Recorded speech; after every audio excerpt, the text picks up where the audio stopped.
Hola, buenas tardes eh, a quienes están presentes por distintas vías en esta sesión, que es la 10ª sesión del curso eh, Un siglo de movimientos estudiantiles, en donde veremos los movimientos estudiantiles de España y Francia en el año de 1986 y 87. Estos movimientos precedieron en unos meses al movimiento estudiantil, al arranque del movimiento estudiantil del CEU, aquí en México, que fue más o menos en octubre aquí, y en Francia había empezado en abril, en España más o menos en abril también de 1986 y se prolongaron hasta 1987. Después de la huelga del CEU, que terminó el 12 de febrero de 1987, unos meses después recibimos una invitación de los Estados Generales del movimiento estudiantil francés para asistir a que era una pues un acto de unidad y de balance que ya explicará nuestro ponente el día de hoy. Entonces fuimos para allá, estuvimos en París y en Madrid, en Granada, donde también había una reunión general de universitarios.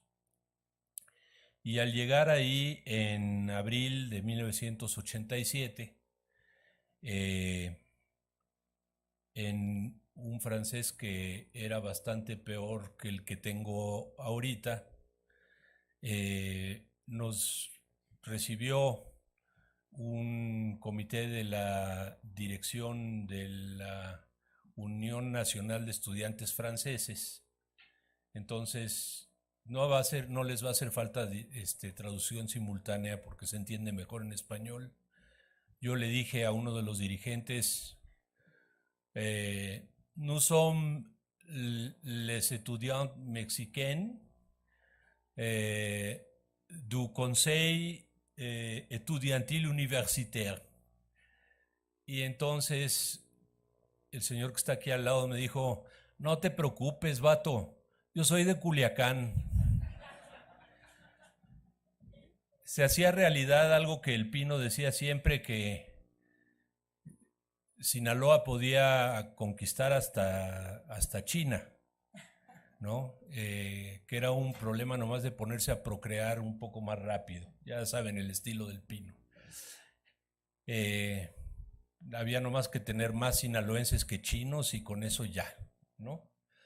Y en efecto, bueno, aquí estaba Obeyament, que pues por aspecto y por nombre nos había parecido que era un francés de 100%, a lo mejor medio argelino, si no era de pura cepa francés, de quien desde ese primer momento nos hicimos muy buenos amigos. Obey participó en esos estados generales de abril de 1987. Tiene una historia peculiar. Salió de Culiacán para ir a estudiar medicina por equivocación a la Universidad Autónoma de Guadalajara, la de los Tecos, ¿no? Lo corrieron de ahí por sus simpatías con Salvador Allende y su incapacidad de aguantar la propaganda pinochetista que hizo esa universidad de manera muy notable en unos días o unas semanas después del golpe. Y dándole gusto a su padre, vino a estudiar no medicina, que era lo que hubiera querido la familia, sino psicología a la ENEP Iztacala, en donde tuvo profesoras y profesores que fueron muy jóvenes, que eran además amigos de Obey, entre los que se encuentra el doctor Mario Rueda, que hoy es director del Instituto de Investigaciones sobre la Universidad y la Educación, que está aquí presente, ¿no? No vino por Obey, vino por otra persona que ahora les voy a mencionar. Y entonces Obey dejó relativamente rápido la carrera para irse en una escapada que no sabía que iba a ser tan larga a Francia en 1978, pensaba que iba a regresar pronto y pues se quedó allá para siempre. No es que no haya vuelto a México, pero nunca regresó a vivir aquí. En Nanterre, que fue cuna del movimiento de 68, estudió psicología del desarrollo infantil, pero después de su militancia en la Unión Nacional de Estudiantes Franceses y en distintos movimientos sociales, pasó a formar parte del Comité de Relaciones Internacionales del Partido Comunista Francés, al que renunció hace relativamente poco tiempo y en el que trabajó básicamente en las relaciones entre este partido y el Partido de la Izquierda Europea con los movimientos de izquierda en América Latina, ¿no? El Partido Comunista Francés cometió suficientes errores como para que Obey no los soportara más y dejara el partido, ¿no? En ese año todavía, cuando conocimos por primera vez Antonio Santos y yo a Obeyament, no habíamos conocido a Isabel Reverdí, que es su compañera, que está aquí con nosotros, que es también una activista sindical desde sus días como estudiante también en Nanterre, ¿no? Y que hoy sigue siendo sindicalista en el gobierno de la ciudad de París. Y tenemos la suerte de que esté Obey aquí como ponente, pero que haya venido también Isabel, a quien nos da mucho gusto recibir junto con Obeyament, que desde ese encuentro que tuvimos mantuvo varios momentos de intercambio con el Consejo Estudiantil Universitario, con una cosa de la que no platicamos Óscar Moreno y yo, que fue un proyecto que se llamó la Juventud Chinaca, que hicimos junto con los jóvenes de la Asamblea de Barrios y en donde a Obey le tocó jugar uno de los partidos del Mundial de Cascarita que hicimos en 20 de noviembre, cerrándole la ciudad al gobierno salinista.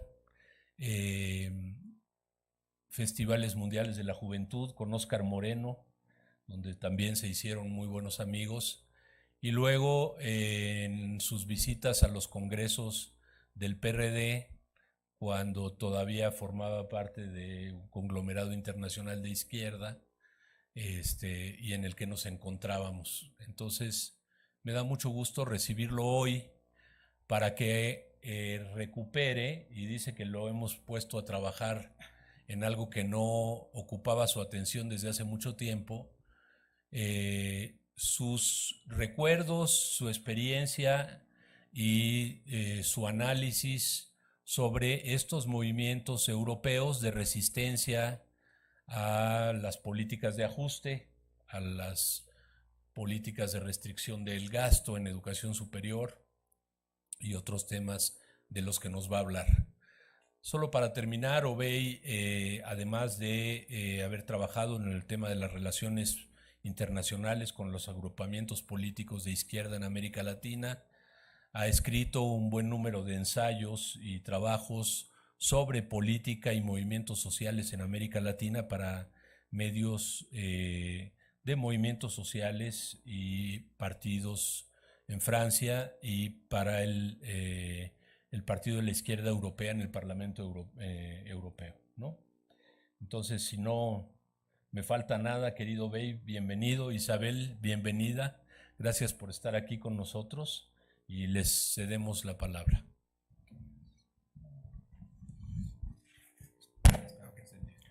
Buenas tardes.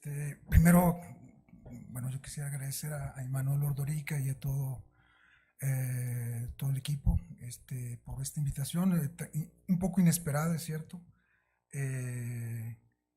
y para hablar de algo que ocurrió hace mucho tiempo. Como les dijo Imanol, yo llevo bastantes años trabajando más bien sobre cuestiones de relaciones internacionales, en particular sobre América Latina, y de pronto, bueno, efectivamente tuve que tratar de recordar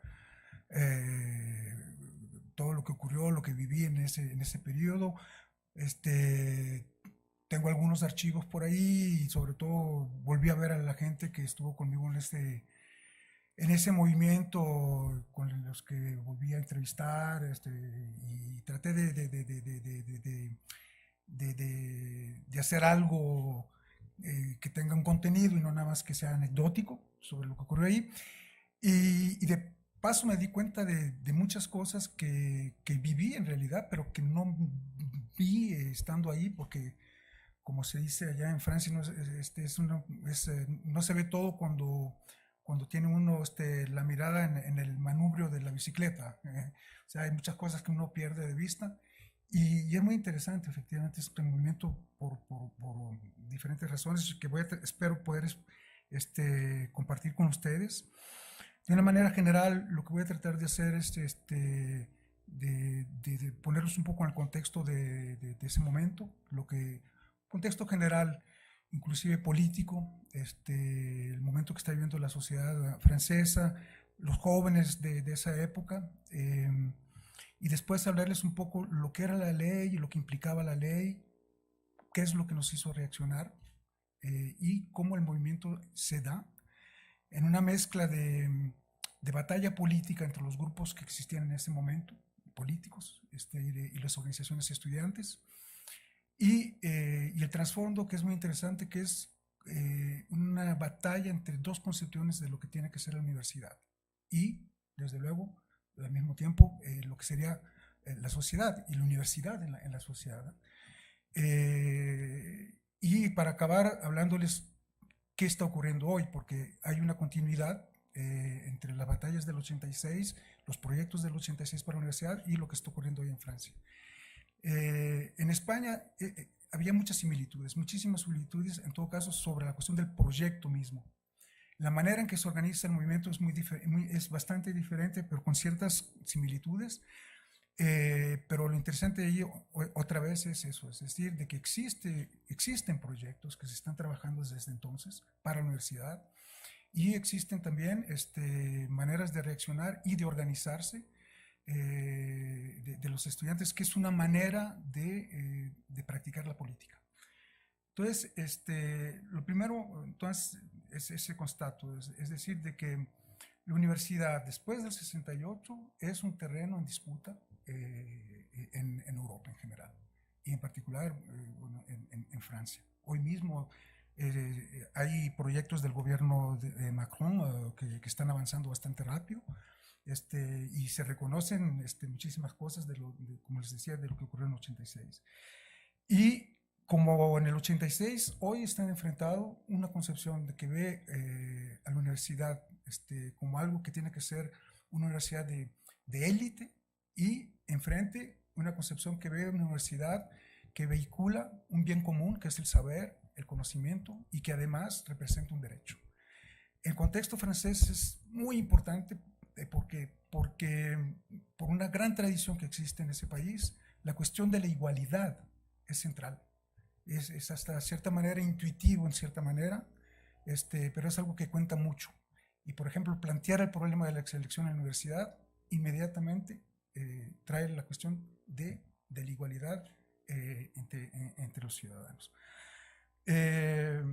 Lo que también de pronto me acuerdo, ahora que estaba hablando de Imanol, sobre el hecho de que efectivamente yo, mexicano, me impliqué mucho en lo que estaba ocurriendo ahí. Yo no era el único estudiante extranjero que estaba implicado. Los estudiantes extranjeros jugaron un papel bastante fuerte, a tal punto de que uno de los ministros del gobierno de esa época, Charles Pasqua, había denunciado a esos subversivos latinoamericanos que andaban participando y haciendo todo ese desorden, que eran ellos una parte del problema. Y efectivamente, incluso en la coordinación nacional y entre los portavoces del movimiento, había un chileno. En la coordinación nacional había argentinos, bueno, había latinoamericanos, pero nada más, había muchos estudiantes extranjeros. Y entre las reivindicaciones estaba la cuestión de la igualdad entre estudiantes extranjeros y franceses. De paso les digo, la Unión Nacional de Estudiantes de Francia, que era la organización a la que yo participé y de la que fui secretario nacional, es la Unión Nacional de Estudiantes de Francia y no la Unión Nacional de Estudiantes Franceses. Es un matiz bastante importante, es una concepción también de las cosas. La cuestión de la ley que aparece en ese momento, bueno, Janet Babel, cuando estuvo aquí y que les habló del 68, les platicó sobre la masificación que existía en ese momento de las universidades en Europa y en Francia. A partir de los años 80 empieza a haber una mutación bastante importante, yo diría del capitalismo en general, en Europa en particular, en el que todas las evoluciones tecnológicas, la mundialización que empieza a avanzar tal como lo empezamos a conocer en este momento, va a hacer que las empresas tengan que aprender a adaptarse a esos cambios y a esas nuevas tecnologías, adaptarse rápidamente, y empieza a haber reformas laborales que van a introducir la flexibilidad laboral, todo eso para reaccionar rápido frente al mercado. Y la idea es de hacer que la universidad también se adapte a estos cambios rápidos y se le va a pedir a la universidad tener esa capacidad de cambio rápido. Y ahora van a ver, cuando les voy a explicar el contenido de la ley, cómo trataron de concretizar esto. En todo caso, en ese momento siempre hubo un problema de la selección, o sea, fue una batalla en la universidad después del 68. También hubo el problema de la democracia en la universidad, pero no fue una reivindicación importante en el movimiento del 86 nuestro.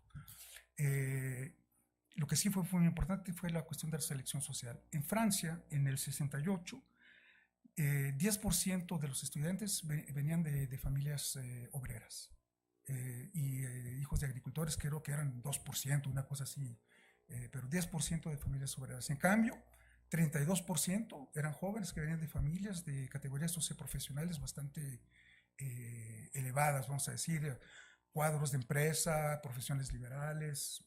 Entonces tiene un perfil la universidad. En el 86 no había cambiado mucho.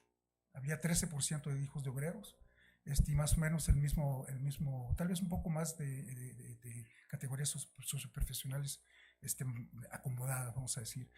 Y la cuestión de la selección era algo que se vivía como un golpe muy duro, porque para los jóvenes tener un diploma era una probabilidad más que tenían de acceder a un empleo en un contexto en el que las reestructuraciones industriales, las deslocalizaciones de producciones, las importaciones que se hacían, por ejemplo, de carbón desde África del Sur, etcétera, etcétera, estaban haciendo crecer mucho el desempleo en Francia. Entonces, no era una cuestión de principios, era una cuestión súper concreta, o sea, la manera en que lo vemos en este momento. La ley es en el 86, la ley de Baquet nos la presenta en el 86. Los años 80 en Francia, desde luego, fueron marcados por la llegada en el 81, por la primera vez desde 1936, después de 1936, de un gobierno de izquierda, de alianza entre el Partido Socialista, el Partido Comunista y los radicales de izquierda, en la presidencia, desde luego, de Mitterrand. En el primer año hubo reformas muy importantes, muy importantes, que cambiaron completamente la cara de la sociedad, o sea, nacionalizaciones importantes, las leyes de democratización de la empresa es decir, de ver al trabajador como un ciudadano y no nada más como alguien que va a vender su fuerza de trabajo. La abolición de la pena de muerte, la quinta semana de vacaciones pagadas, la jubilación a los 60 años, 55 para las mujeres, cosas muy, muy, muy, muy fuertes. Pero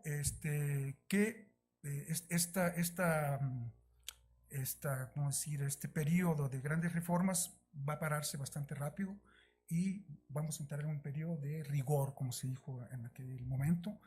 En el 84 hay una ley de las universidades, que es la ley Savary, que entre otras cosas va a traer una democratización de la universidad. Además se da una concertación que dura durante 2 años. Yo en ese momento era representante estudiante en el consejo de la Facultad de Psicología y participé en la concertación. Yo me acuerdo muy bien que había discusiones muy interesantes sobre qué universidad queríamos. Discutimos mucho, por ejemplo, sobre qué lazo debería tener la universidad con las empresas. Que los estudiantes sí o no deberían de ir a trabajar a las empresas antes de acabar la carrera, o sea, cosas así. El problema es de que esta ley también, el problema, no, al contrario, no era un problema, pero esta ley incluía también la idea de unificar a toda la educación francesa, del sistema francés, privado y público. Y esto quería decir de que los profesores que estaban en el privado iban a ser titularizados y iban a ir a poder trabajar al público, al sector público, y en todo caso la derecha y la iglesia no querían aceptar que se toque a la educación privada, que es en realidad una educación que está gestionada por sectores católicos o protestantes, pero sobre todo católicos. Porque había además una parte de laica. Bueno, en todo caso, la derecha se moviliza 1 millón de personas en la calle, la ley se retira y se nombra como ministro a Jean-Pierre Chevènement, que él va a introducir, cambia el primer ministro en el 84, el Partido Comunista sale del gobierno y hay un giro, Laurent Fabius es primer ministro y llegando dice, vamos a reconciliar a la nación con la empresa, que ya es en sí mismo, da una pauta. Y en el Ministerio de la Educación y de la Investigación, Jean-Pierre Chevènement va a introducir la idea de elitismo republicano, va a ir mucho más allá en la posibilidad de permitir un financiamiento privado de las universidades, y la cuestión de la selección, de introducir mecanismos de selección, y sobre todo de permitir que no nada más haya diplomas nacionales. En Francia siempre ha sido así, siempre fue así, es decir, el diploma que uno obtiene en la Universidad de Marsella vale tanto como el que se obtiene en París o en Toulouse o en otro lugar. La idea era introducir diplomas de universidad inventados en la universidad mismo, que se iban a adaptar a la economía de la región, de las empresas, etcétera, etcétera. Pero eso ya abre la puerta a una cierta dependencia de los financiamientos privados para esos diplomas. Lo voy a explicar un poco después. La cuestión es de que estas ideas las va a retomar después de Baquet, 1 año después en realidad. La derecha gana las elecciones en marzo del 86 y lo primero que hacen es privatizar de nuevo, y Chirac durante la batalla contra la ley Savary había dicho lo que quería para las universidades. Punto número 1, acabar con el igualitarismo. Para mí, yo lo veo como la batalla de siempre, que empezó, antes de la Revolución Francesa, pero que en la Revolución Francesa tomó una característica muy especial, una batalla entre los que defienden la idea de la igualdad y los que dicen de que la igualdad es una locura, que es una utopía y que no debe existir, que es un tabú que nace con el 68 y que hay que acabar con eso. Eso lo dice Chirac antes de tomar el poder, y cuando lo toma, en marzo del 86, inmediatamente se echa a andar la maquinaria para abrogar la ley Savary y introducir la ley de Baquet. La ley de Baquet se inspira del trabajo de un grupo de profesores y de investigadores y de estudiantes muy conservadores, casi diría yo, bueno, no voy a decir de extrema derecha, pero de derecha extrema, Y es lo que es el proyecto que se le llama el proyecto GERUF, que es el nombre del Grupo de Estudios para la Renovación de la Universidad, les digo, formado por especialistas y por grandes profesores, etcétera, etcétera. Una de las cosas que ellos quieren es darles de nuevo el poder en la universidad a los que nosotros llamábamos los mandarines, es decir, los profesores de más alto rango, y quitarles poder a los profesores que en Francia se llama maestros de conferencia, y a los estudiantes, desde luego. Abrir los consejos de universidad a personalidades exteriores, pero ya que no vengan de sindicatos y organizaciones de ese tipo. Y después viene todo lo demás, que es lo que va a hacer que despertemos, es de que, aparte de que reducen la representación de los estudiantes en los consejos, que pasa de 20-25% a 15%, está la cuestión, como les decía, de los diplomas. ¿De qué se trata? O sea, cuando se crean diplomas de universidad, se abre la puerta a que se acaben esos diplomas nacionales que se llaman. Y sobre todo, se va a poder, permitiéndole a las universidades inventar, crear sus propios diplomas, cada universidad va a entrar en competencia con la otra universidad, todas públicas. O sea, en Francia las privadas hay, pero no, o sea, sobre todo es pública la universidad. Entonces, poner a competir a las universidades entre ellas mismas, pero no solamente para ser mejores, sino para poder acceder a más financiamientos del exterior, privados. Y para poder obtenerlos, hay que satisfacer la demanda de la empresa, de las empresas. Entonces, adoptar el diploma a las exigencias del mercado. Entonces, a un momento dado, íbamos a tener carreras de élite con medios financieros y para las empresas, pero las carreras como humanidades y otras que no tienen por qué ser rentables, a menos de que se invente, no sé, en todo caso iban a ser un poco marginalizadas, y además, por el mecanismo mismo, íbamos a acabar con universidades, como les digo, de élite, y otras que llamábamos nosotros basurero, donde iban los estudiantes que no queríamos en las de élites, porque además está la selección. No cualquiera iba a poder entrar en la universidad porque iba a haber una selección en la entrada. Primer problema, que era el argumento que teníamos, era, sí, pero nosotros cuando acabamos el bachillerato tenemos un diploma que nos da el Estado, la Educación Nacional, y si además tenemos que pasar un diploma para entrar a la universidad, quiere decir que no vale ese diploma. O sea, se está devaluando el primer diploma que es de la enseñanza superior, que en Francia cuenta mucho ya para quien quiere ir a buscar un trabajo. Si no tienes bachillerato y vas a buscar un trabajo, pero lo estamos devaluando si además introducimos. Además, selección para pasar de la licencia a la maestría. Y esto tiene que ver con la cuestión del financiamiento. Permitir a las universidades decidir ellas mismas de cuánto iban a cobrar, ¿cómo se le dice aquí? Derecho de inscripción se llama en Francia. Bueno, la inscripción, iban a poder decidir de cuánto iban a cobrar. El ministerio definía una base y las universidades podían decidir sin que sea el doble, sin pasarse del doble de lo que sería la base. Pero igual iba a haber diferencias de derechos de inscripción entre una universidad y otra. Es una forma de selección social ya en sí mismo, porque hay gente que no puede pagarse, tal como es ahora, es un poco difícil, ¿no? En todo caso, era parte de la idea de crear una selección, de reforzar la selección, pero ya desde el punto de vista social. No nada más de la cuestión académica, pero también social.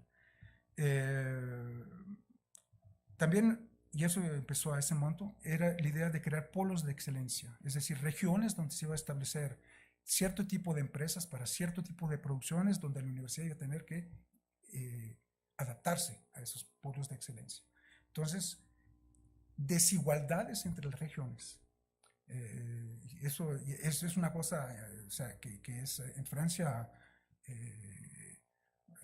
por ejemplo, en Francia el servicio público de la electricidad funciona según la perecuación. Es decir, todo el mundo paga para que el pueblito más remoto que existe pueda tener acceso a la electricidad, a pesar de que va a ser mucho más caro llevar electricidad allá que llevarla a una ciudad, etcétera, etcétera.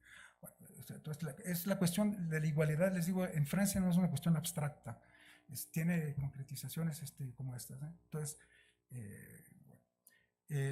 después está la cuestión del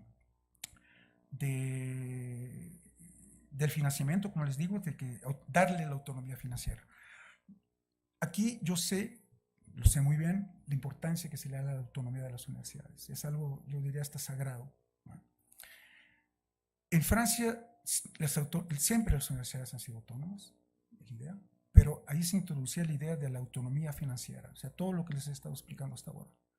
Es decir, en realidad, al final de cuentas, la universidad iba a acabar funcionando como una empresa. Porque para ser autónoma financieramente tiene que entrar en la cuestión de la oferta y la demanda y todo definirlo como si fuera una empresa, venderse como si... ¿verdad? Y bueno, está todo esto que les dije de la liberación o sea, la posibilidad de liberar al final de cuentas los derechos de inscripción. O sea, no nada más permitir que cada universidad decida cuánto iba a pagar los estudiantes para inscribirse, sino la idea al final era de pasar a la liberalización total de las cuotas de inscripción. Bueno, eso fue la idea. Entonces, antes de contarles lo que sigue, yo quisiera decirles de que en Francia, en las universidades, desde 1900, a ver que no diga tonterías, creo que es desde 1907, existe la Unión Nacional de Estudiantes de Francia, fundada efectivamente en 1907, que jugó al principio era un poco corporatista, sí, funcionaba como una cuestión muy corporatista, de estudiantes que hacen bailes, etcétera, etcétera, pero poco a poco, en la Segunda Guerra Mundial, participa a manifestaciones contra la ocupación nazi, y después durante la guerra de Argelia, contra la guerra de Argelia, después contra la guerra de Vietnam, y en el 68 es uno de los dos pies del movimiento, con el movimiento 22 de marzo. Al principio fue dirigido por jóvenes que venían de la juventud estudiante cristiana, pero ya en el 68 ya son compañeros que vienen de lo que fue el Partido Socialista Unificado, el PSU. Y después del movimiento del 68, en el 71, se divide y vamos a decir que se divide en varios pedazos. Por un lado está lo que va a llamarse la Unión Nacional de Estudiantes, UNEF, Solidaridad Estudiante, que es el nombre de las listas electorales. Y enfrente están varios grupos que van a crear la UNEF, Unidad Sindical, donde participan jóvenes que vienen del movimiento lambertista, o sea, de la Organización Comunista Internacionalista, que es una de las variantes del trotskismo. En este caso son los que se les dice los lambertistas. Ahí están también socialistas de la tendencia mitterrandista, algunos rocardianos, es decir, la derecha del Partido Socialista, y además, de los grupos que sale el movimiento de acción sindical, que son más bien los trotskistas mandelistas de la Liga Comunista Revolucionaria, de donde viene nuestra amiga Jeanette Abel, los jóvenes de la izquierda alternativa, el Partido Socialista Unificado. Además, bueno, hay muchos grupos así, no voy a entrar en los detalles, pero quiero decir que hay varios grupos.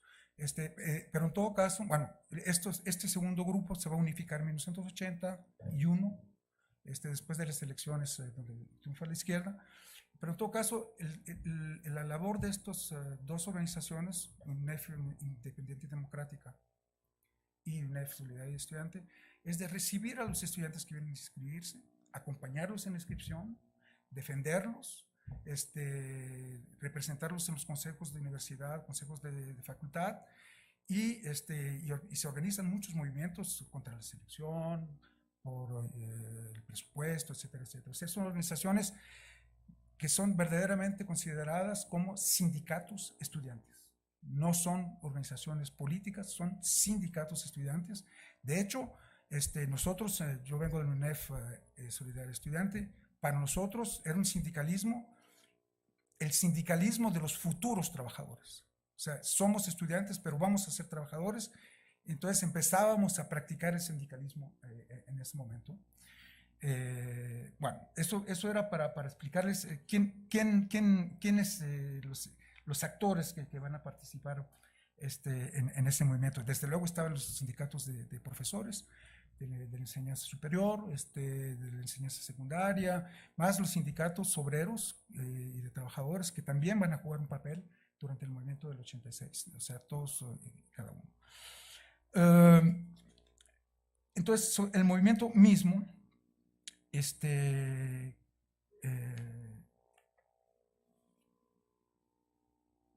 va a empezar, en realidad al principio las dos UNEF van a tomar una actitud un poco prudente.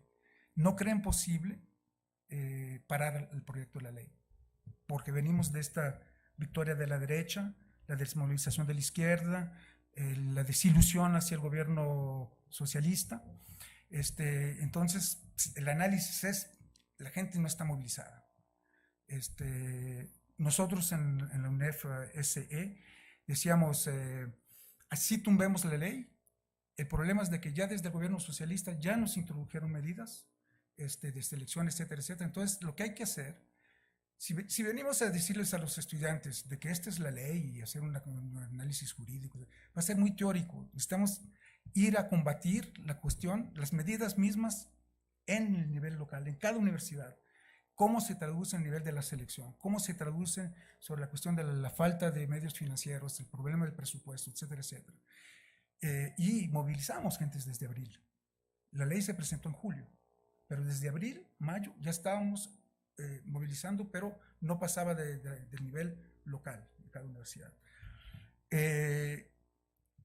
Del lado del UNEF Independiente y Democrática, ellos tenían una concepción, bueno, porque tenían tendencias allá adentro y con una presencia socialista muy fuerte, y lo que yo no les dije es de que en abril del 86, el grupo mayoritario del UNEF Independiente Democrática, que eran los compañeros de la OCI, de trotskismo lambertista, se pasan en masa, todos, al Partido Socialista. Entonces el UNEFID en ese momento, en noviembre del 86, es una organización dirigida a 70% por los jóvenes socialistas. Entonces la idea de ellos es primero es difícil movilizar a todo el mundo, de lo que nosotros pensábamos, que nos equivocábamos. Dos, nuestro rol en tanto que sindicato es de servir de intermediario entre los estudiantes y las instituciones. Entonces, vamos a ir a ayudar a la fracción socialista en la Asamblea Nacional con ideas de enmiendas, les vamos a proponer enmiendas, etcétera, etcétera. Y además vamos a informar a los estudiantes que es lo que está en juego y alertarlos. Nosotros le daban mucha importancia a la cuestión del presupuesto, ellos le daban mucha importancia a la cuestión de los diplomas nacionales. Por no sé qué razón, pero bueno, era la cuestión. Y para ellos era un poco difícil atacar a la ley de lleno, de frente, porque iban a tener que atacar puntos que ya habían sido adoptados por el gobierno socialista. Entonces, era un poco difícil para ellos. Pero había una tendencia dentro de la UNEF Independiente Democrática que también existía en nuestro sindicato, que venía del trotskismo mandelista, de la Liga Comunista Revolucionaria, que trajo un debate. Al principio ellos no creían que fuera posible tumbar la ley, pero bastante rápido empezaron a pensar en eso. Pero sobre todo la idea de ellos era, nosotros en tanto que en sindicato no tenemos por qué jugar el papel de vanguardia y llevar al movimiento, ir por delante del movimiento e indicarles el camino. Lo que tenemos que hacer es facilitar la autoorganización de los estudiantes, que se constituyan en comités de huelga o de acción y dejarlos, o sea, nosotros somos facilitadores del movimiento y después se echa a andar la cosa. Bueno, desde luego la mayoría de la UNEF Independiente y Democrática no podía aceptar tal cosa, pero vino a ocurrir algo inesperado, y es de que para mí es el momento cuando empieza el movimiento. En la Universidad de Caen, que es en Normandía, cerca de París, el 21 de octubre, el sindicato de la Educación Nacional, la Federación de la Educación Nacional, había organizado en todo el país una manifestación y una jornada de acciones. En Caen ellos manifiestan como en cada ciudad se manifiesta, y después hacen una asamblea general y ahí adoptan un llamado en el que van a firmar ellos, o sea, en tanto que UNEF Independiente y Democrática, la UNEF Solidaridad Estudiante y la Unión Nacional de Estudiantes Marroquíes. Y este llamado dice que hay que exigir que se retire la ley. O sea, ellos van directamente a la cuestión, no van a buscar el detalle, es una sola reivindicación: que se retire la ley. No van a buscar que no a la selección, que se retire la ley. 2, tenemos que construir la correlación de fuerzas necesaria para tumbar la ley, porque nosotros decíamos, es que no hay la correlación de fuerzas. Ellos decían, hay que construirla.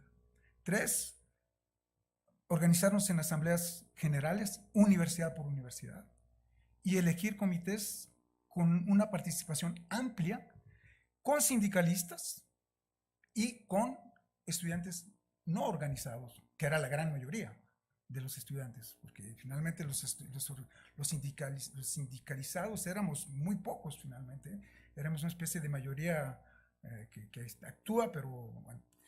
Y ellos dicen, es que si nos vamos a movilizar facultad por facultad, no vamos a llegar, no va a ser posible. Y llaman a una manifestación nacional unitaria y a la creación de comités de información y de movilización. Esto es el 21 de octubre. El 13 de noviembre, en la Universidad de Viltaneuse, se ponen en huelga. Se ponen en huelga contra la ley de Baquet. Y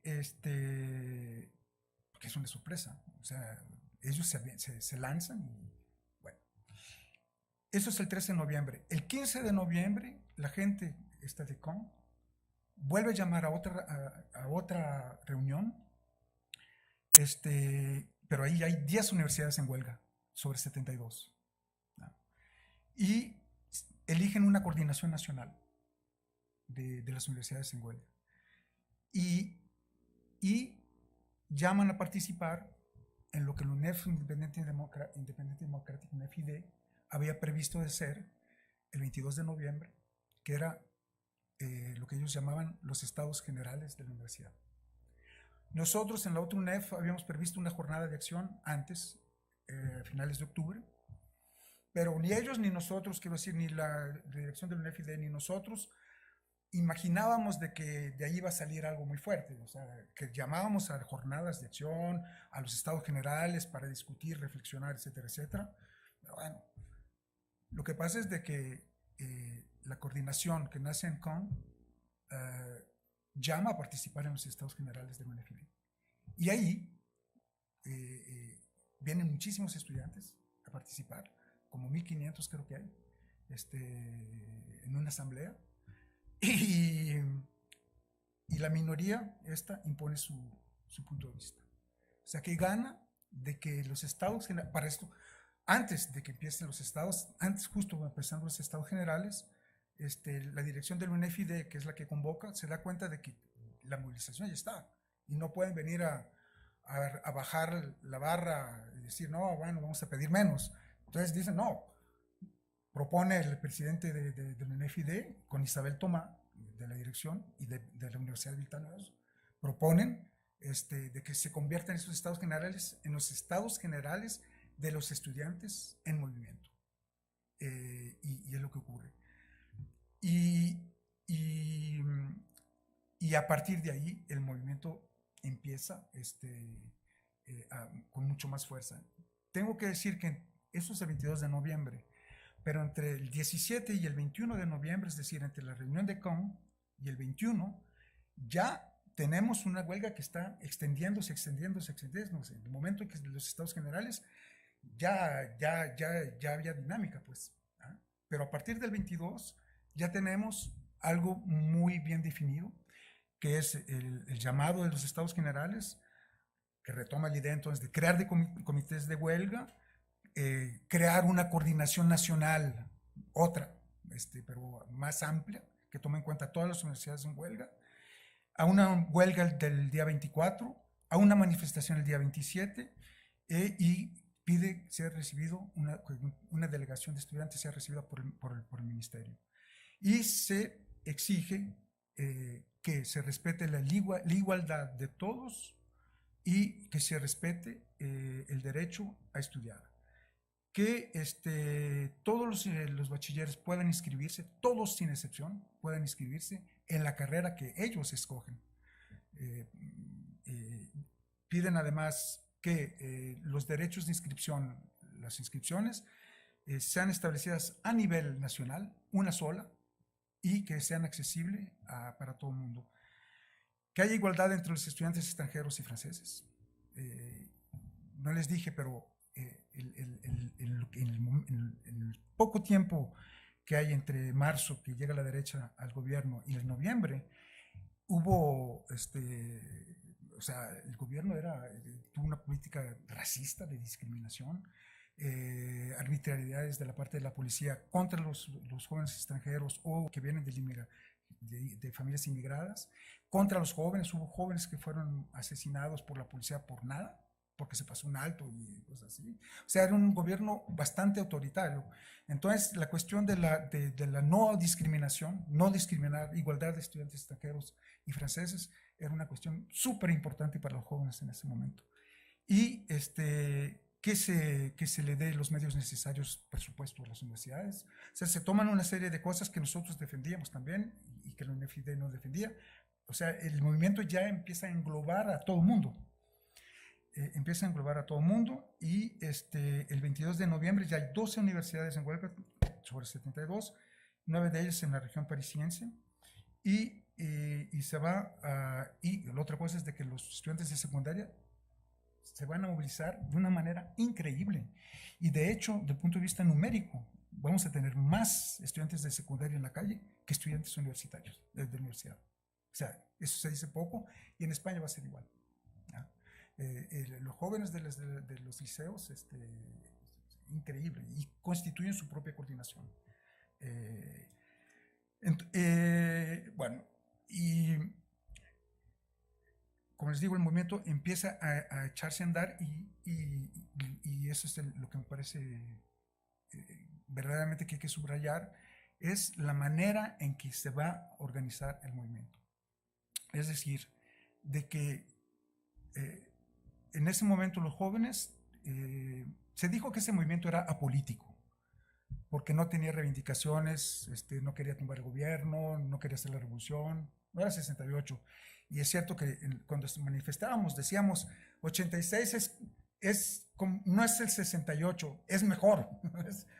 Pero no, en realidad se había concentrado sobre reivindicaciones muy universitarias, pero el trasfondo era una cuestión que yo considero muy política. O sea, todo lo que les decía antes, la igualdad, los derechos, la ciudadanía, etcétera, etcétera, etcétera. Y todo va a funcionar en asambleas generales. Cada universidad tiene su asamblea general, donde se discuten las reivindicaciones, lo que queremos, qué vamos a hacer, etcétera, etcétera. Se eligen representantes a la coordinación nacional, y creo que eran 5 por universidad, y se deciden ahí las manifestaciones, etcétera, etcétera.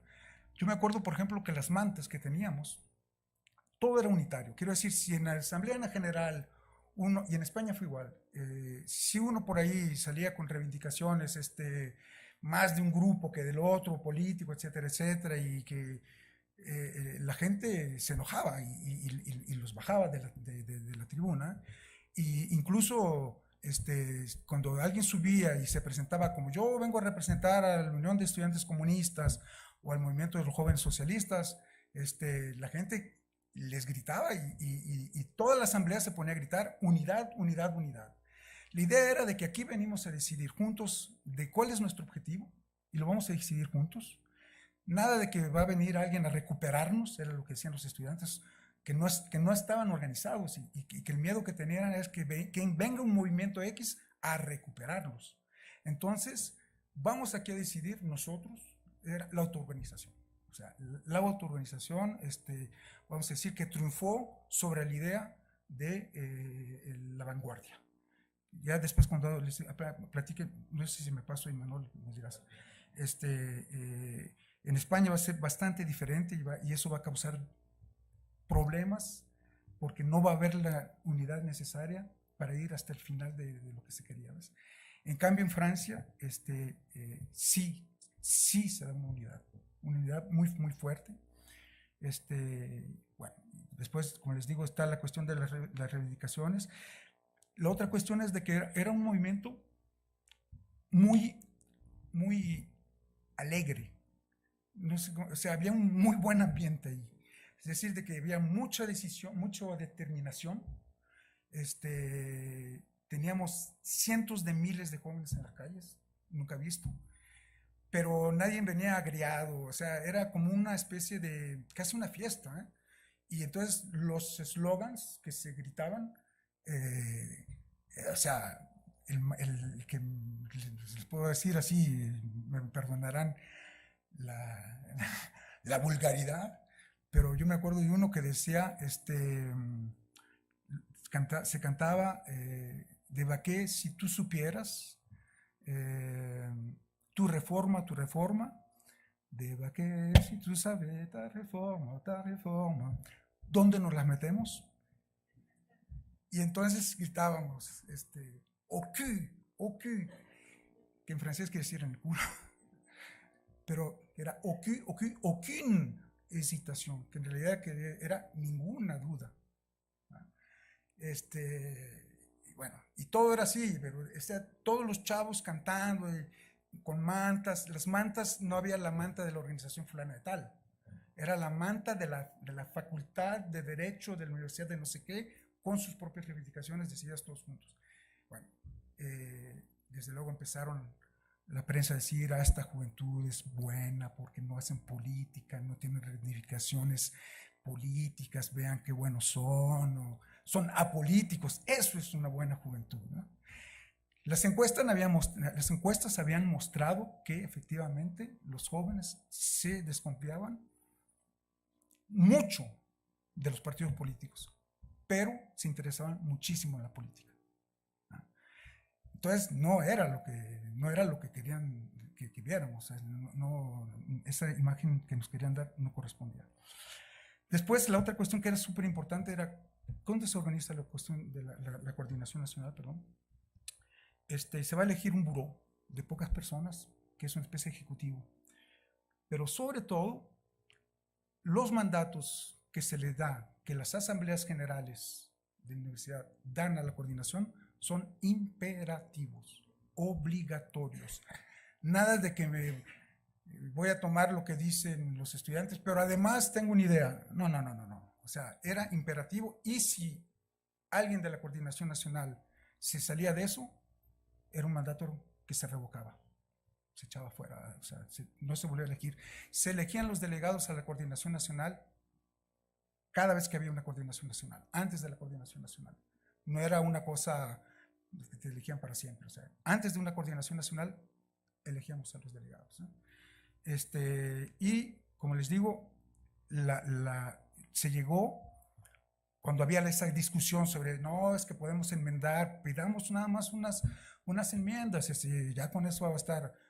La decisión fue, no, queremos tumbar a la ley toda, entera, globalmente, y no enmendar aquí y allá. Bueno, para mí fue una experiencia. Yo sé que existió en el 68, no estábamos inventando nada nuevo en realidad. En el movimiento del 76, que hubo otro movimiento importante, existió esa manera de actuar, pero yo creo que nunca había sido tan fuerte y tan asumida por los estudiantes la cuestión de la autoorganización, de hacer suyo el movimiento. de hacer suyo el movimiento, de manera tal de que, a la diferencia de los otros movimientos, yo creo que ahí las organizaciones efectivamente se tuvieron que borrar un poco y dejar, sabíamos que cuando íbamos a elegir fulanito, sutanito, venía de tal o tal organización, ok, nada más que no tenía que ir a hablar en nombre de esa organización y sobre todo tenía que respetar el mandato que se le va a dar, no se le pedía nada más. O sea, no se le discriminaba porque venía de tal otra organización, pero tenía que respetar el mandato. Sobre la cuestión todavía sobre la cuestión de la democracia y de la autoorganización,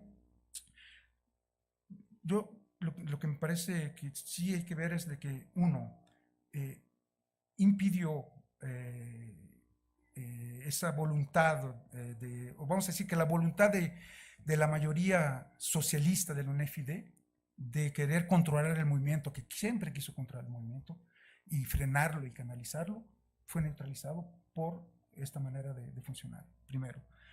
Después, fue una manera de incluir a todo el mundo, a pesar, o no a pesar, sino, o sea, todo el mundo que viniera de donde viniera. Todo el mundo tenía cabida, todo el mundo tenía su lugar. Era inclusivo. Y entonces se neutralizaban esas tentaciones sectarias de no, fulanito no, porque viene de no sé dónde, etcétera, etcétera. Después, desde luego, que hubo el temor de la parte de la mayoría socialista de ver el movimiento radicalizarse igual. La idea de las enmiendas que ellos avanzaron varias veces fueron neutralizadas. Bueno, la autoorganización creó una dinámica muy fuerte, unitaria, y sobre todo le dio su cohesión al movimiento.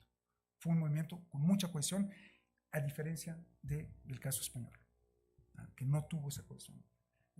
Pero voy a decirlo al final, después. Bueno, la cuestión es esa, será así.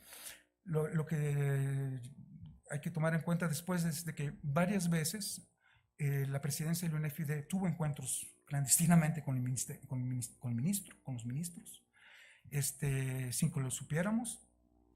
En un momento dado, el gobierno se da cuenta que el movimiento es fuerte, y entonces decide de reenviar el proyecto de ley a una de las comisiones en el Parlamento para que se reescriba y se enmiende.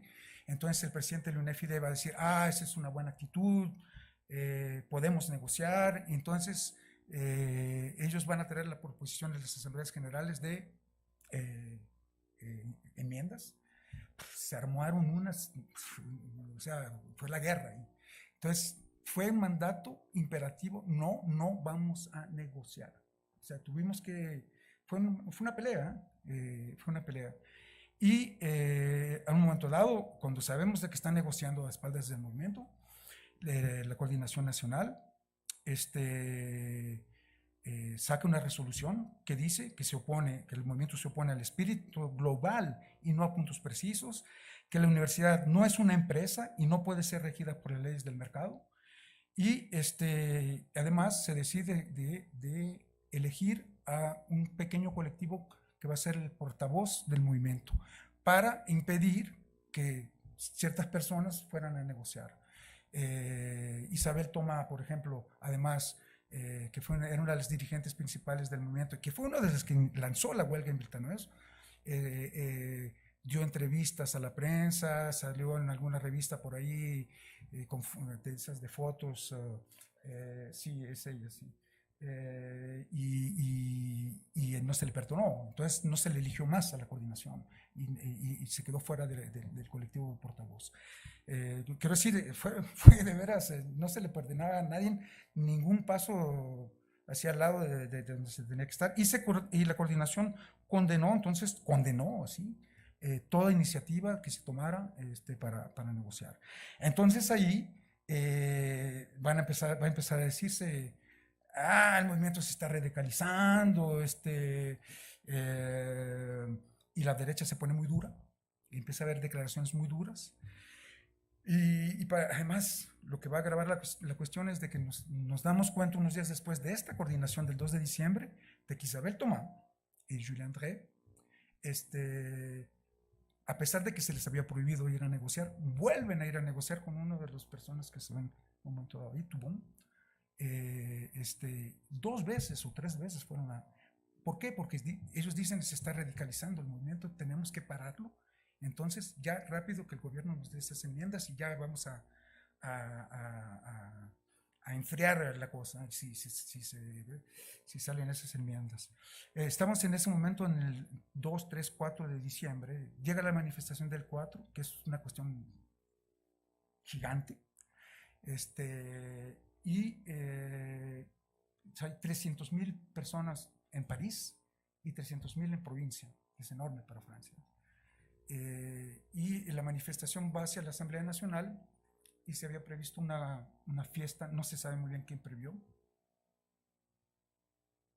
Algunos sospechamos de que ciertas personas habían creído que iban a poder obtener que la delegación fuera formada por gente favorable a la negociación y que saliendo de ahí vamos a poder hacer una fiesta. Porque apareció una tarima ahí para conciertos, se anunció y todo. Pero en realidad lo que ocurrió es de que los que fueron a traer el mensaje al ministro fueron la gente de los portavoces elegidos, David Azoulin, que eran unos compañeros elegidos, o sea, para el portavoz, y antes de que él salga del ministerio empieza la represión. Parece ser de que hubo algunas provocaciones, no sabemos de quién. El hecho está de que yo lo que creo es de que, tomando en cuenta las declaraciones de la derecha que decían no es la calle la que gobierna, es el gobierno, no vamos a admitir que negociar bajo la presión de la calle, cosas así. Yo creo que ahí ellos habían decidido de reprimir para meterle miedo a la gente y desmovilizar. Sale David Azoulin y bueno, está la represión y todo lo demás. Desde luego no hubo fiesta. Y a partir de allí empieza a haber muchas manifestaciones espontáneas en París.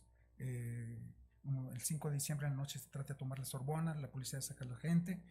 Y en la noche del 5 al 6, la represión estaba llevada a cabo por un cuerpo de policías motorizados en motocicletas que dispersaban a los grupos en las calles con macanas. O sea, llegaban muy rápido con la motocicleta, iban golpeando. Y es gente de este cuerpo que va a matar a un estudiante, Malik Oussekine, que él, en realidad, el pobre Malik Oussekine no estaba en la universidad pública, era el alumno de una universidad privada de gestión que no tenía nada que ver con el movimiento. Pero ven a un chico, Malik Oussekine, con cara de árabe, lo masacraron, pero salvajemente. Entonces,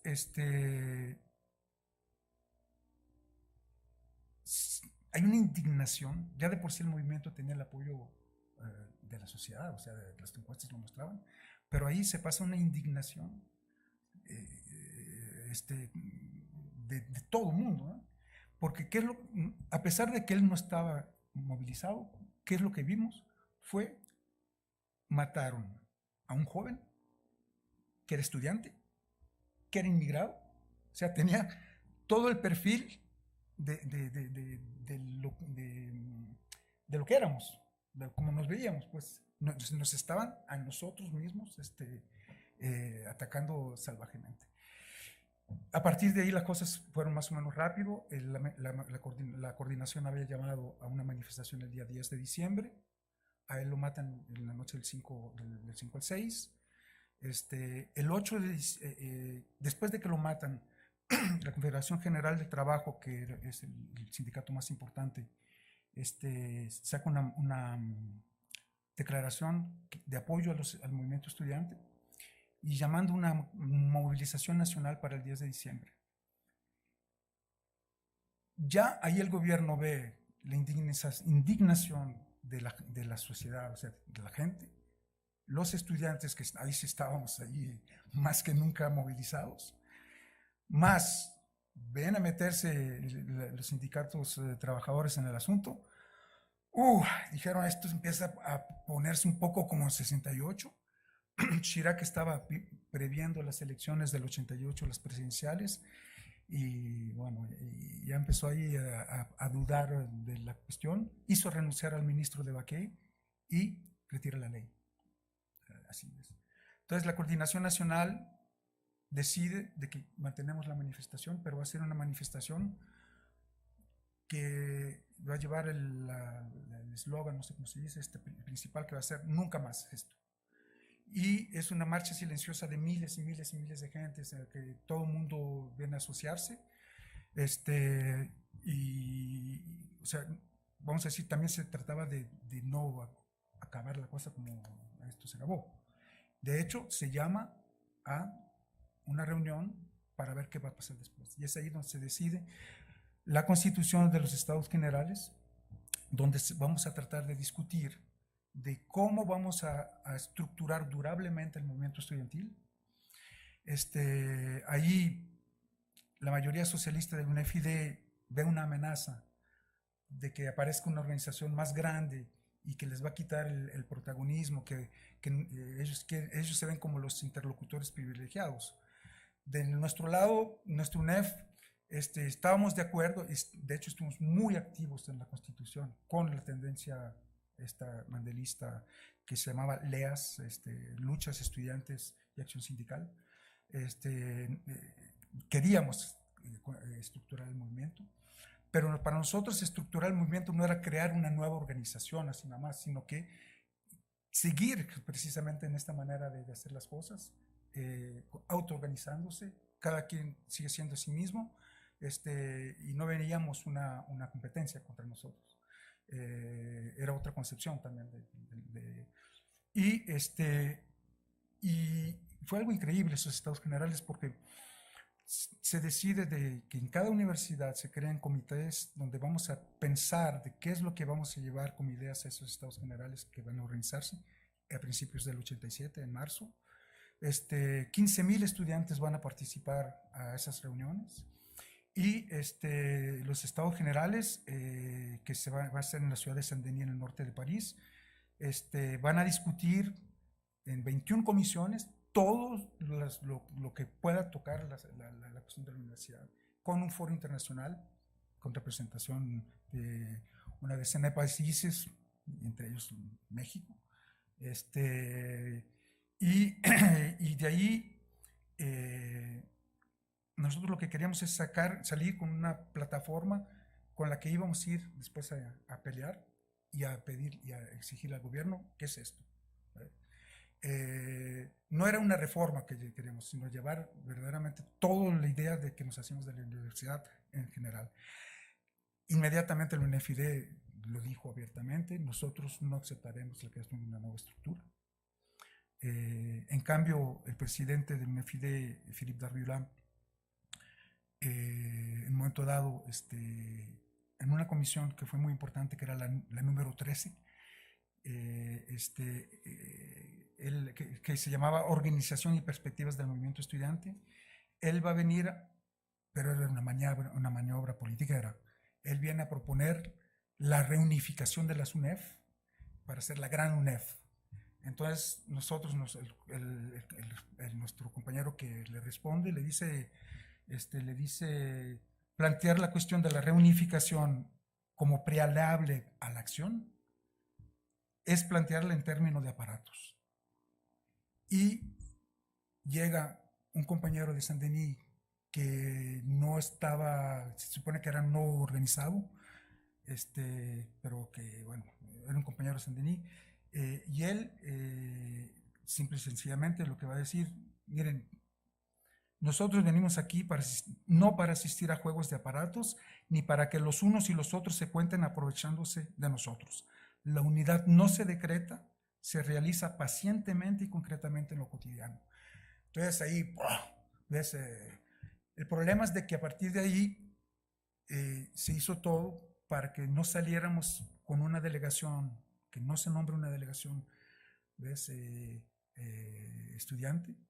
Y poco a poquito se va a... No, además en la delegación de mi universidad llega y dice,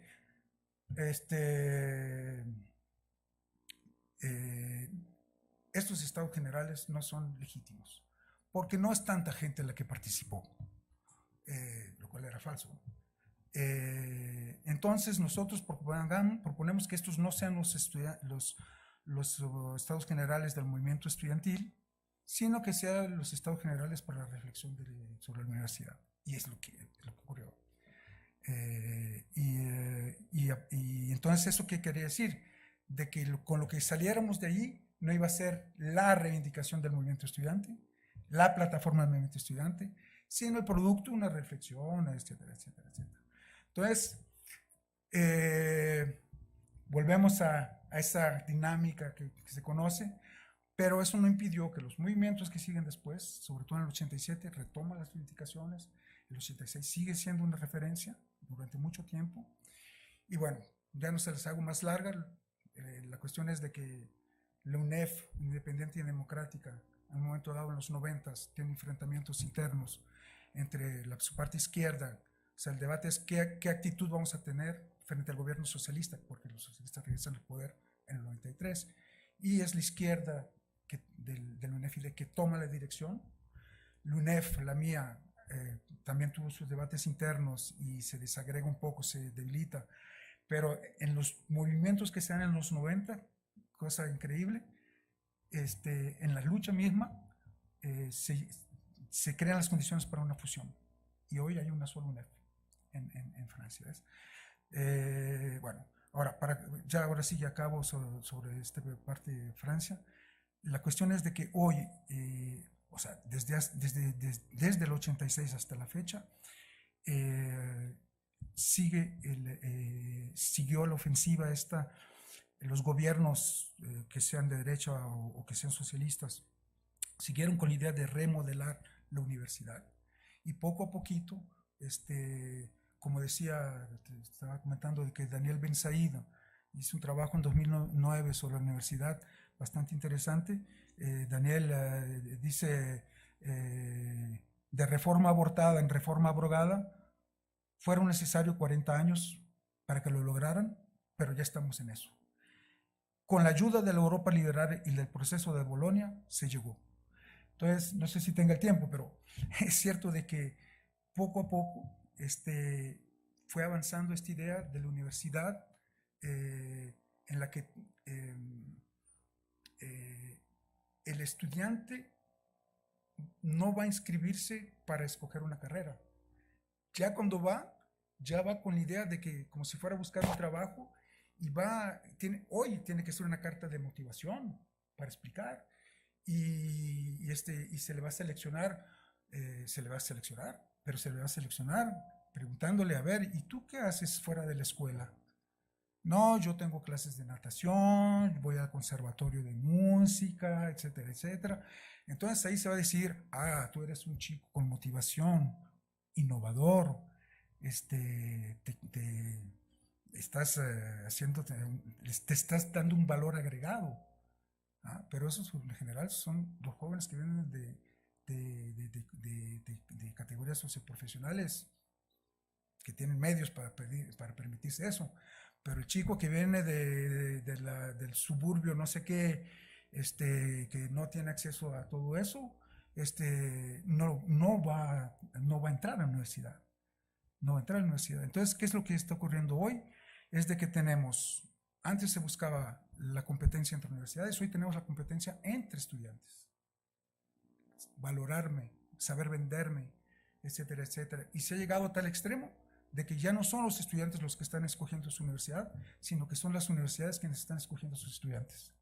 Como se va a buscar a tal cuadro de empresa, etcétera, etcétera, etcétera. Y la selección hoy se hace a través de un algoritmo. Así es, objetivo y neutral. O sea, antes lo hacía el personal administrativo, etcétera, etcétera, algunos profesores. No, ahora es un algoritmo el que va a decidir. Sí, porque es que alguien le da ese contenido al algoritmo, los criterios, etcétera, etcétera, etcétera.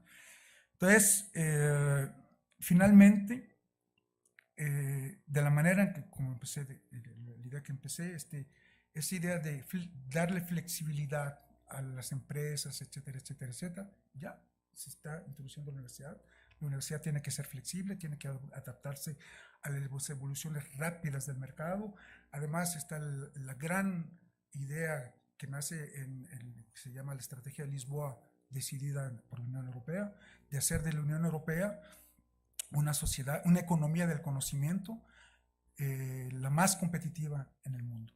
O sea, entramos en una idea en que el conocimiento va a servir a la guerra comercial, a la guerra económica, etcétera, etcétera, y para que sea eficaz, que sea verdaderamente competitiva, bueno, pues, es parte de ese comercio mundial de servicios, y hoy la educación es parte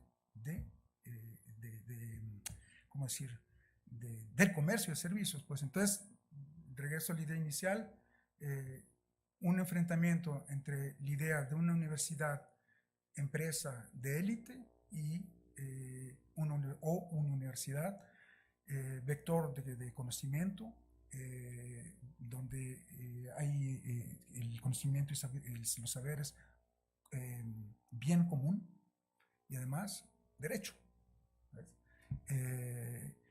Daniel Ben-Said tiene yo te voy a dejar la referencia, pero tiene unas ideas, él avanza una universidad muy fuerte, de en qué se está convirtiendo nuestra universidad, ¿no? Bueno.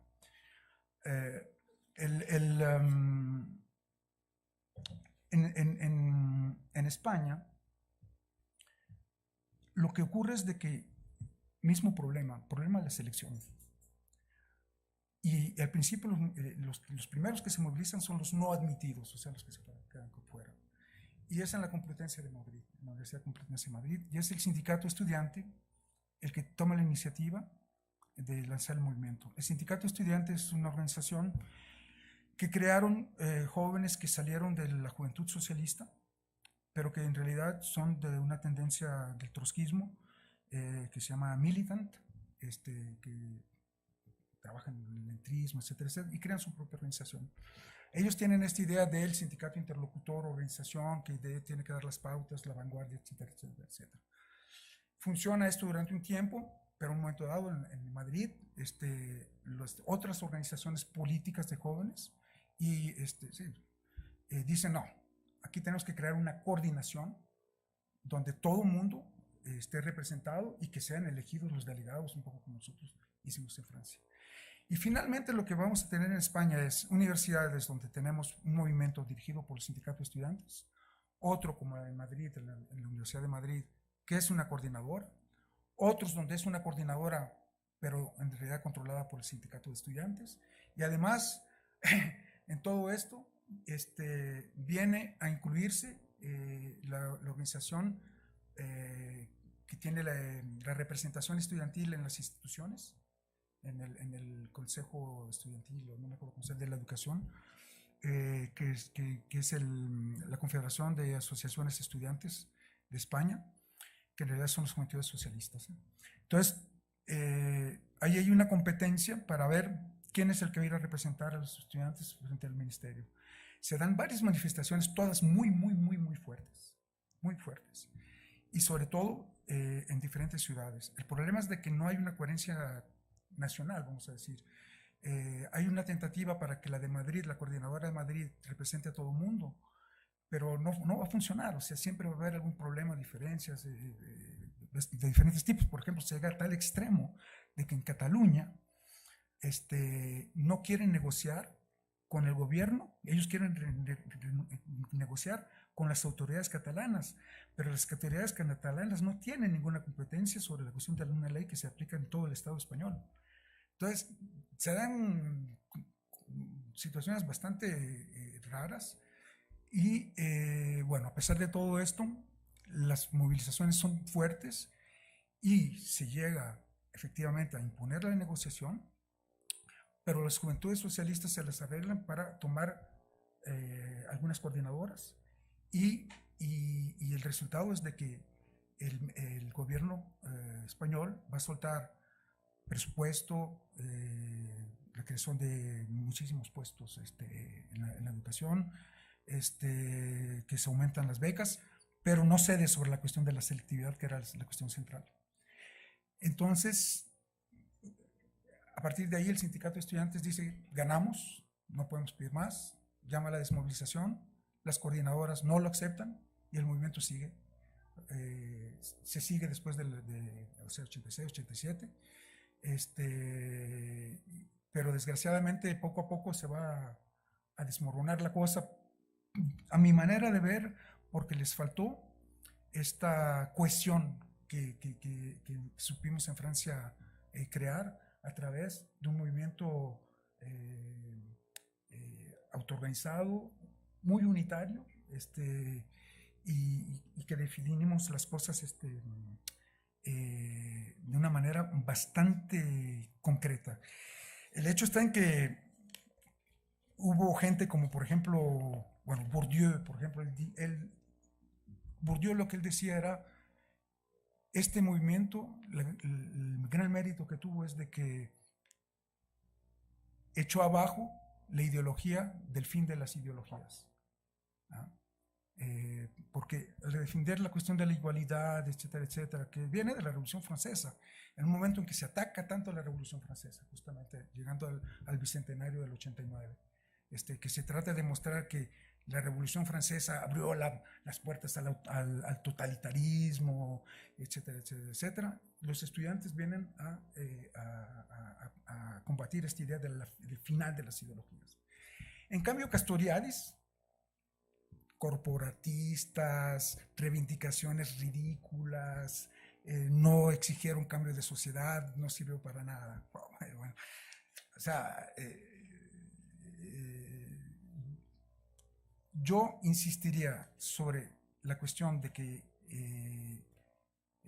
los jóvenes tuvieron una práctica política porque pelearon sobre cuestiones de principios, como les decía, el ejercicio de la democracia fue una manera también de ejercer una ciudadanía,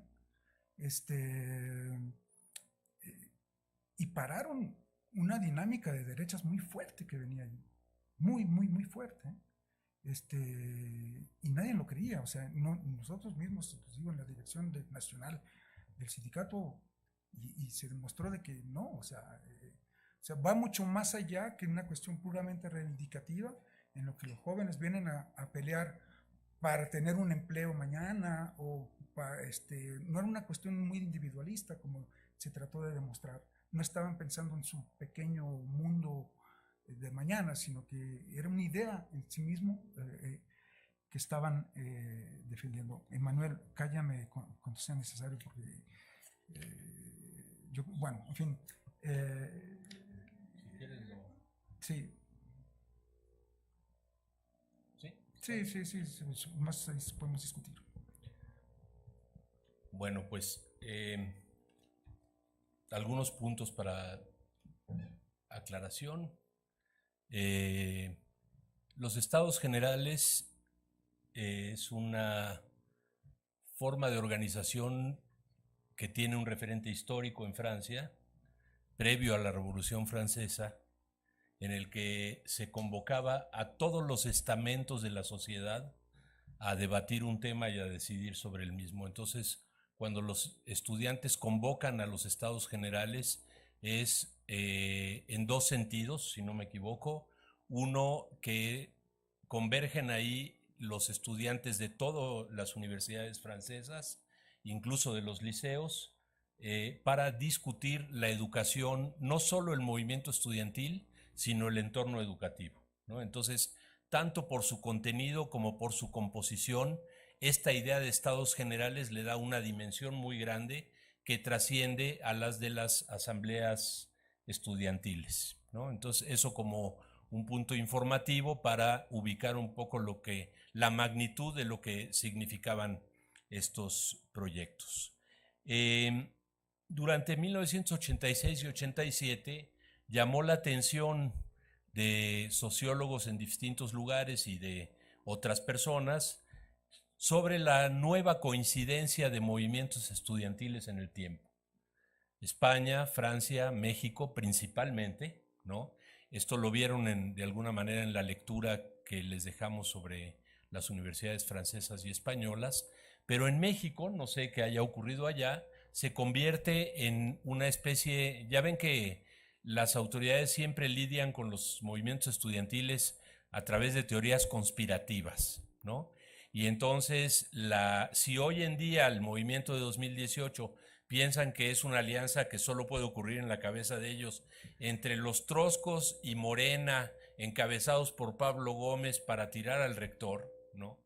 Imagínense en un momento en el cual hay movimientos en España, en Francia y en México, como en 68, cuando las cifras son 68, 86, ¿no? Invertidas, y todo un especuladero tremendo sobre la coincidencia de estos movimientos estudiantiles.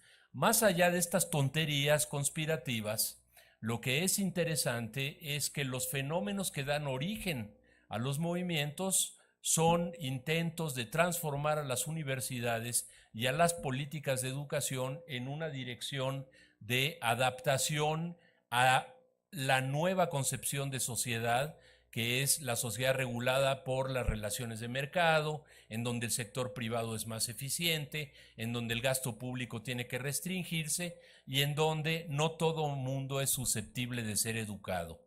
Entonces, la coincidencia, por ejemplo, entre la idea de quitar el pase automático, meter la selectividad en Francia y en España, es llamativa. Creo que vale la pena pensar sobre este tema.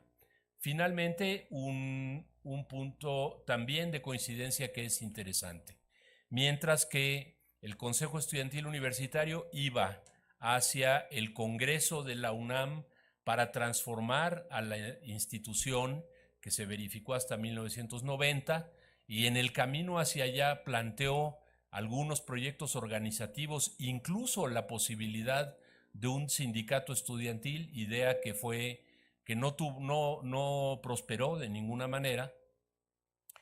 También los estudiantes en Francia se proponen en los estados generales gigantescos. Yo me acuerdo de Saint-Denis en abril de 1987, marzo-abril, sí, la cuestión de su organización y el futuro de la organización estudiantil respecto a los proyectos políticos de las universidades. Y también en marzo, los primeros días de abril, se realiza en Granada la Reunión General de Universitarios, que fue el intento que se hizo en España de unificar al sindicato, a la coordinadora y a los otros agrupamientos estudiantiles que habían estado de alguna manera combatiendo paralelamente a la ley Maraval, ¿no? Si aquí fue el plan Carpizo, en Francia era la ley de Baquet, en España era la ley Maraval, que era el ministro de Educación en ese momento. En la reunión general de universitarios de Granada era muy llamativa para nosotros, para empezar, porque todos hablaban español, pero no todos hablaban español en la reunión.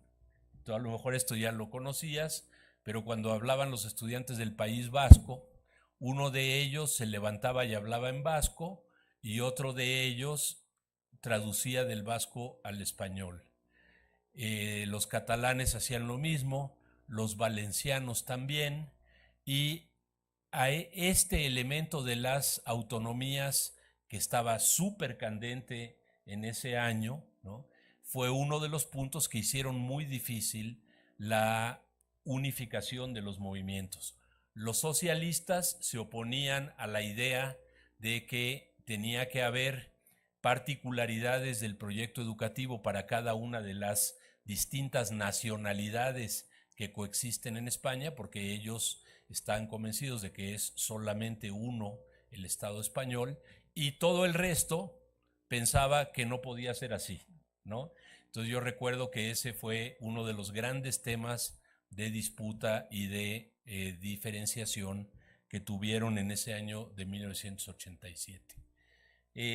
Creo que la presentación que nos ha hecho Obey ha sido muy completa, tanto en la parte descriptiva del movimiento, sus formas de organización, las etapas por las que pasó, y sobre un análisis que conecta ese proyecto de universidad que enfrentó el movimiento y cómo se encuentra hoy ese proyecto, qué tan avanzado ha estado en Francia o en otros lugares, y que vale también como un tema de discusión, no solo de la sesión de hoy, sino probablemente que puede conectarse con casi todas las sesiones del curso.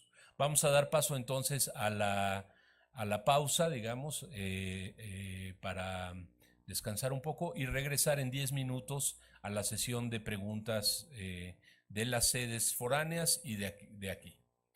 Gracias. Muy bien.